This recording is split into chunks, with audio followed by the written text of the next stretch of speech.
Welcome back. So, if you're watching this video, you probably saw the title and were like, what is this guy gonna talk about, right? Because you just said, I wanna start a gym, or I wanna own a gym, or I wanna build a gym. So, if you watched one of my previous videos, I break down all the type of gyms there are in the industry. So, the first thing you wanna know is, what type of gym are you looking to start? Because with me, personally, I started with a personal training business and then evolved to us doing group training, and then I've also evolved to trying to do some nutrition stuff, and then it evolved to me having personal training, group training, and one-on-ones, and then realizing I'm not making any growth or success there, so how about we go into all-in-one, and I went into large group training, which again, I'm gonna go into another video breaking down why and the benefits, and we had massive growth and success there to where we are now. So I've been through a lot. I've been doing this for 6 years, which for something that still is not a lot, but I feel like I have the experience to talk about this. So you want to own a gym, and I hear this from a lot of people, and it's awesome. Now, things to consider. So owning a gym, right? You have to be very clear on where you want to start, right? And I think, typically people who want to own a gym are trainers. So what I'm going to do is I'm going to go skip down to the reality, right? So what I've discovered talking and having a bunch of gym owner friends, going to gym conferences, a lot of people shouldn't open a gym. And that's a harsh truth. The reason I say that, and if you're watching this and you feel like I'm attacking you, I'm not trying to attack you, I just want to give you the harsh reality of it. I've seen a lot of people fail in the gym business, not personally, but just from an outside perspective view. What ends up happening is people in the fitness studio business have big egos, right? They're very focused on themselves, right? They're focused on their self-image, they're into growth, right? All these amazing things. But what happens is they want to get into the gym business because they foresee it as, I can make more money. That's obviously true. And they typically don't like to be told what to do, so they get into an industry where you don't have a boss or no one's telling you what to do. And you can train people how you want to train, which is amazing, right? Now, you gotta remember though, you are starting a business. So with that comes all the responsibility of being a business owner. Now, when you go into this, I started in this industry because I honestly saw how instead of making $15 an hour, I can make $30 an hour training clients. That is honestly one of the reasons why I got into it. And then I also said, hey, my mental health was healed through physical health. Me working out helped my mental health a lot through the darkest, lowest point of my life. I want to train people to show them not only the physical, but really the mental benefits of working out, right? And that was our mission. That's what stuck, and that's why we have my Gym, the Fitness Studio, the trainer page, and we have our large group training sessions called sweat therapy sessions, because we're on a mission to show the mental benefits of working out, right? So I went through this whole life thing to end up starting this business that is now impacting amazing lives. I have an amazing team, et cetera, et cetera. But a lot of people that go into the fitness industry or the gym industry in the space who want to be successful, I don't think understand the reality of numbers and understand what their area they pursue and how much they can actually grow. So with that being said, I say this a lot. There are a lot of gym owners who actually hate what they're doing because there's a really good book called E-Myth that you should read, where when you're a technician, that means I'm a really good trainer and I want to start my own gym. So you start your own business just to be your own employee. And now you have the stress of not only being your own employee because maybe you were a trainer at another gym, killing it, and you're like, I can do this myself. And you're like, holy crap, there's a lot for me to do now. And people make less money, work triple the amount, and they end up not being happy, and then they end up failing or just not being happy, and it wasn't all rainbows and butterflies like they thought with. So, if that is you and you are considering getting into the industry and you really want to talk about it, I'm more than happy to have a conversation with you and I'll give you the harsh truth, right?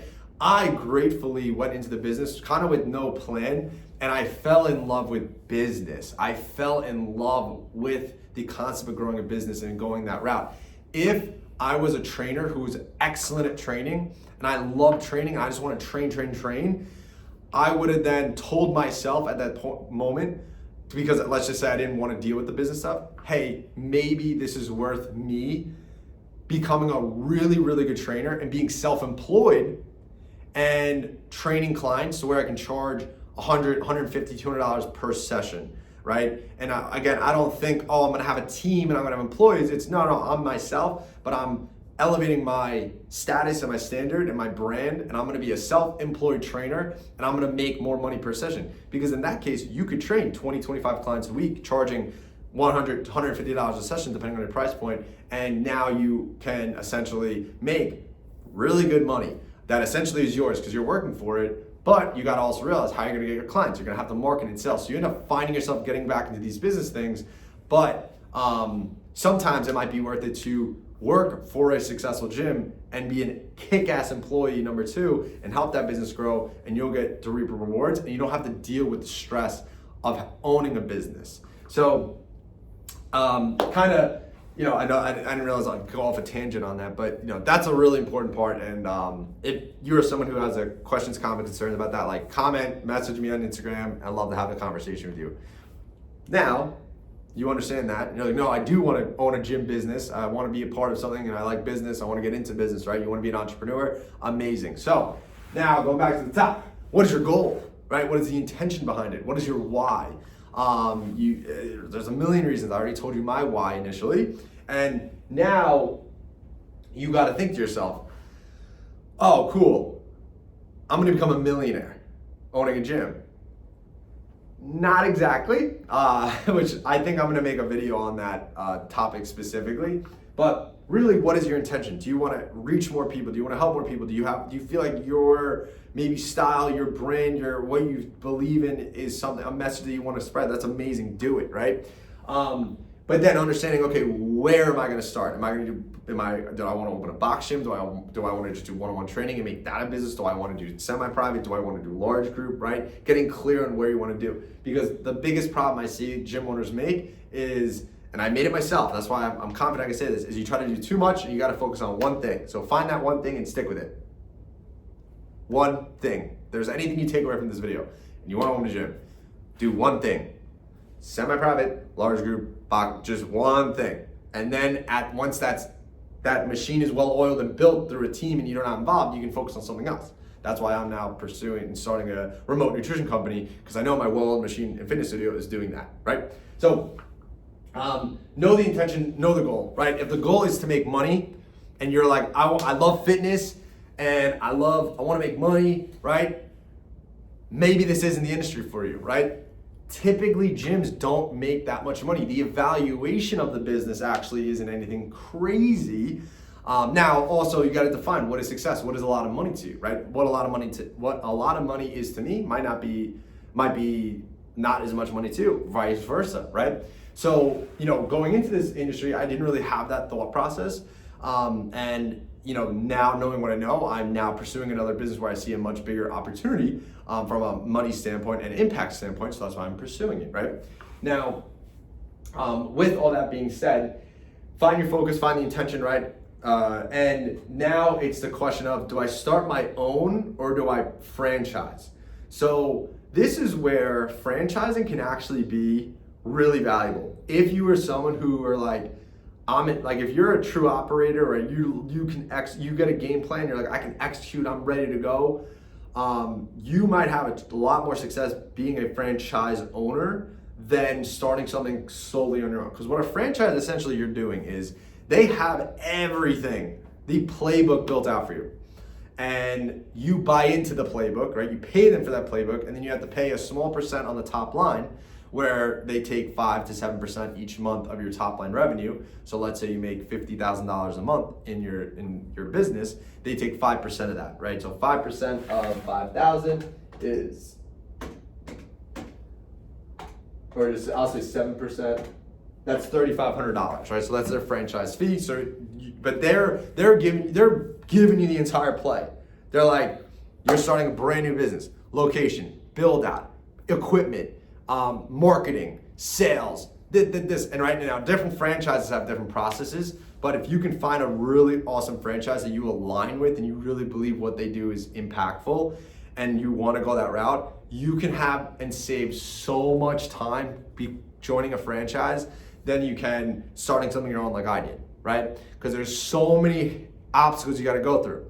Unless you're watching this and you work within a fitness studio. So now if you do want to start your own private gym, right? What I always tell people, or I wish I did, which I don't regret it, but it would have helped if I worked in the gym business I want to actually pursue, whether it's large, fitness, semi-private, whatever. Work at a gym for 1 to 2 years and be a freaking sponge. Learn all the ins and outs. Learn the operation. Work your way up in the business. Become a manager, a regional manager, where you're essentially running the business. And now you have all this experience to then go and build your own or even start your own franchise. And that will save so much more time because you get to real life experience of what to do, what not to do, right?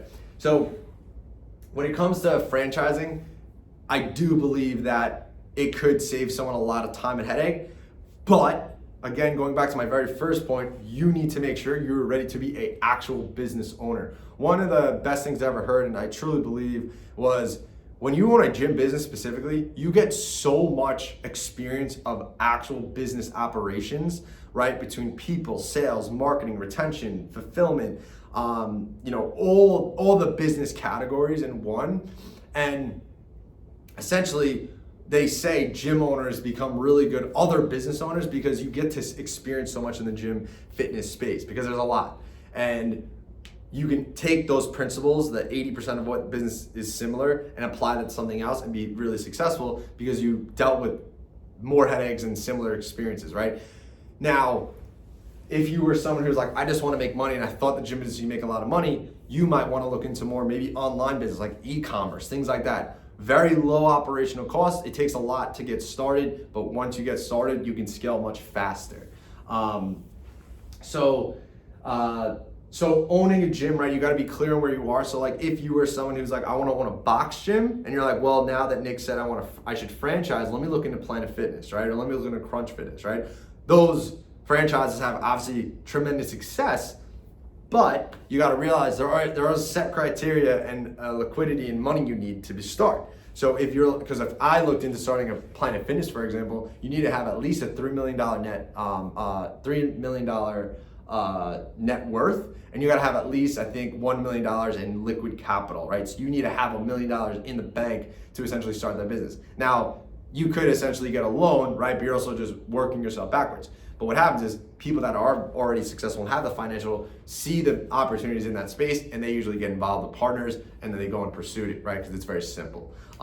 If you're someone who wants to start a franchise, you might have to work and save a lot of money and then pursue the franchise, right? Take that risk, but you're saving a lot of time and headache and energy by pursuing a franchise. And now if you're like, oh no, I want to start my own thing, I see this vision, really focusing on one thing, one type of client, one type of service avatar, and keep it super simple because that's how you scale. That's essentially why franchises are there that are successful because that's exactly what they do. Businesses that have multiple services in one typically take a lot longer because you're essentially running multiple businesses in one. If you're the sole owner, you're doing all that and it's more work in your hand. So if you want to start a gym, there's a lot to consider and think about. I would be more than happy to help you for absolutely free. I love this stuff. That's why I'm making videos on it. And I feel like I know enough to give you some type of insight and value. So feel free to comment questions, message me questions on Instagram or TikTok or LinkedIn.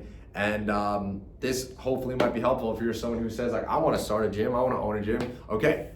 Do you want to be a real business owner, or do you want to maybe just be a fitness professional and have success in different ways? You don't have to own a gym to be successful in the industry. There are plenty of other trainers out there that make a great amount of money, probably the same if not more money than what gym owners actually take home, which I'll probably make a video on. And you got to realize it's what you want as an individual. If you're like, I want to go into business, I want to be an entrepreneur, I want to deal with that, great, do it. But you can also ask yourself, what do I really want? What does success look like to me? And that will lead you down to make the right decision for yourself. So there's my video on if you want to start a gym, in my opinion. And feel free to ask me for any help. And I'll be making more videos. So I'll see you on the other side. Do the impossible.